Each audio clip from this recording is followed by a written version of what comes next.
All right. Thank you. Welcome, Professor Van Schaack. Thank you so much for joining me here for, I don't know if you know this, but you're my second guest Oh, on Three Questions with Professor L, which, yeah, so thank great you. to be here. Thank you.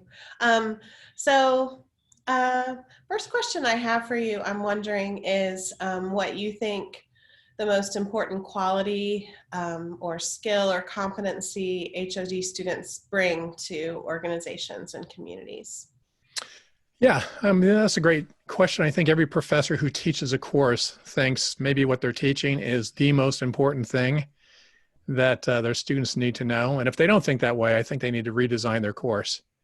Of course, my class is systematic inquiry. I have another one called judgment and analytical reasoning. So both of those have to do with asking questions, collecting really good evidence, and then coming to conclusions, ultimately or potentially recommendations based upon the best evidence available.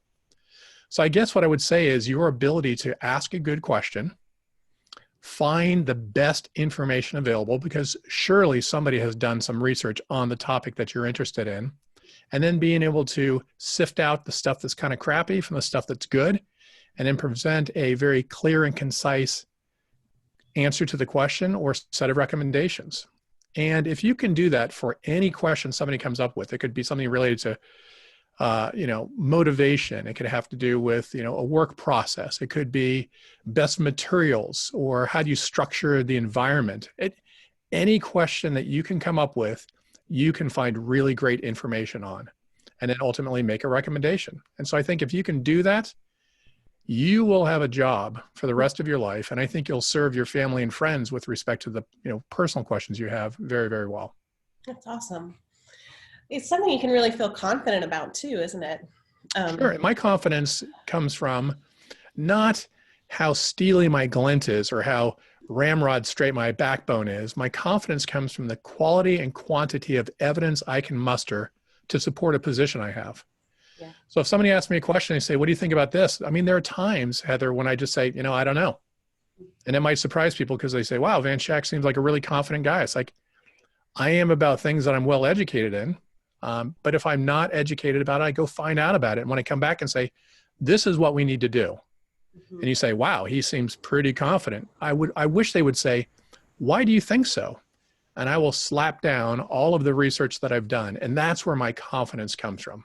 Yeah, that's amazing. I'm curious if you can tell us about somebody who has influenced the way that you think about or consider the future. Yeah, I've never really had a mentor. And I hope my dissertation chair, everyone who gets a PhD has to have a chair that they work with in a committee. And mine was really, really good. But what I liked about him was he was hands off. Like by that time, I'm an adult. I know what I want to study. I know how I want to do it. So I didn't really need a lot of direction. But I've never really had, other than my parents, asking my dad for questions about a noise my car is making. I've never really had a mentor or somebody who sort of guided me in the future. But how I would answer that question is, it's not so much who it is that guides me in the future, it's the process that I use. And one of the things I really had the fortune to be involved with is teaching a course in the School of Engineering called Technology Forecasting. And it's about how to predict the future. And when I was first asked to teach the class, I had no idea. I mean, honestly, this is a classic thing that I've done in life. It's like, hey, do you want to teach this class on technology forecasting? Sure, I do. And behind the scenes, I'm like, I don't know what the hell I'm talking about. But, a little bit of bravado.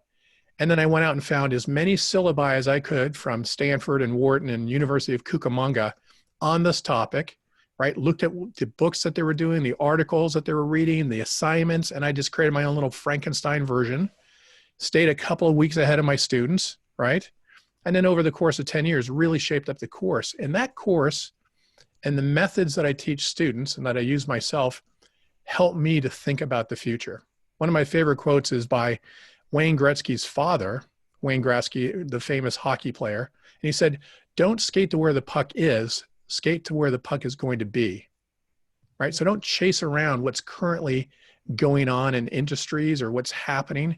Think 5 or 10 years into the future. What will this industry look like? What will work look like? What can I do between now and then to prepare myself to be perfectly positioned with the right set of skills, the right disposition, and the right market. So again, the answer to my question, I guess in short, is not so much who, but what. And the what is the process of forecasting. That's amazing. That's awesome.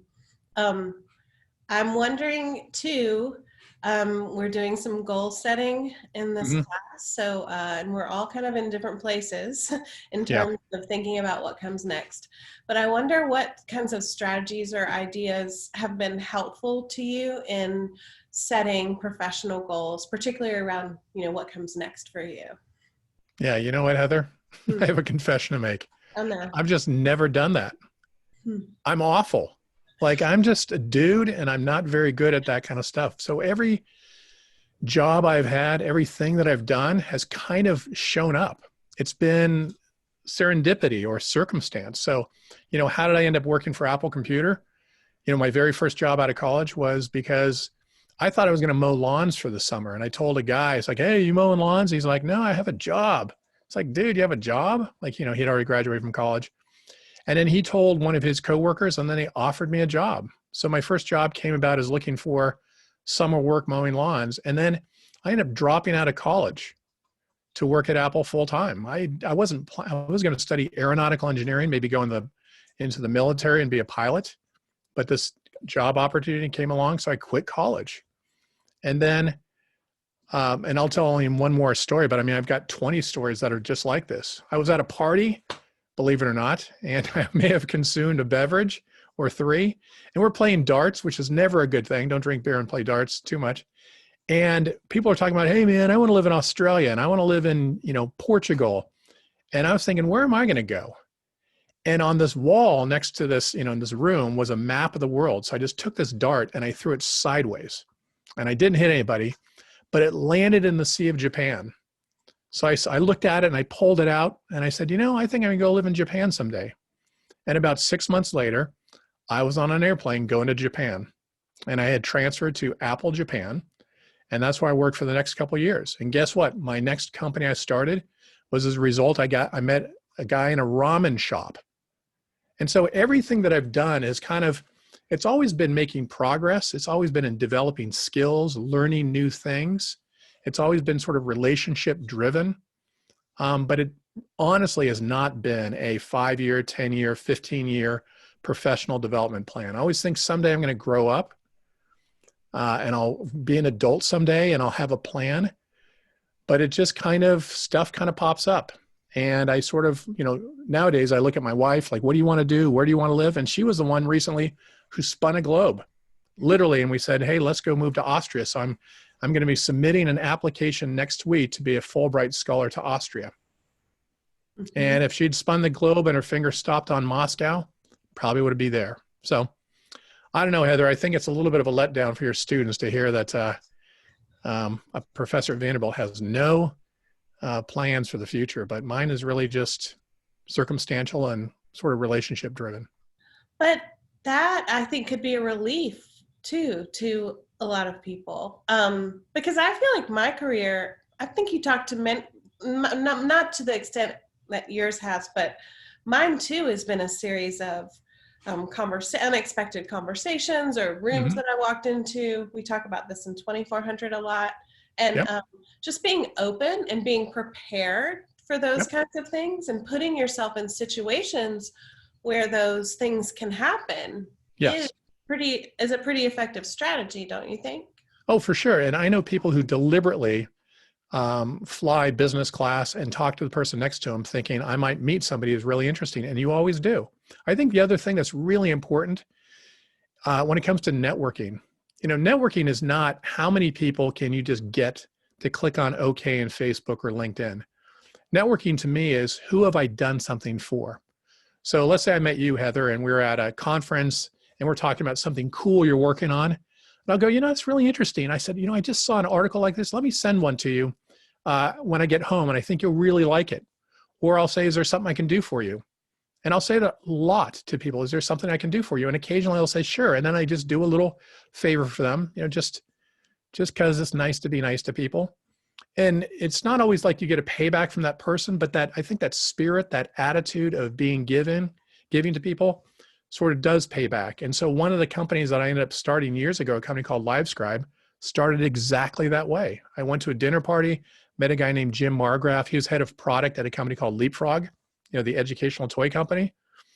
And he was talking about, some educational software, and go, hey, that's what I work on. And he said, we'd like to do a product in this way. So really for the next week and then next couple months, I just fed him information. And over time, the number of unsolicited emails from me declined as the number of solicited emails from him increased.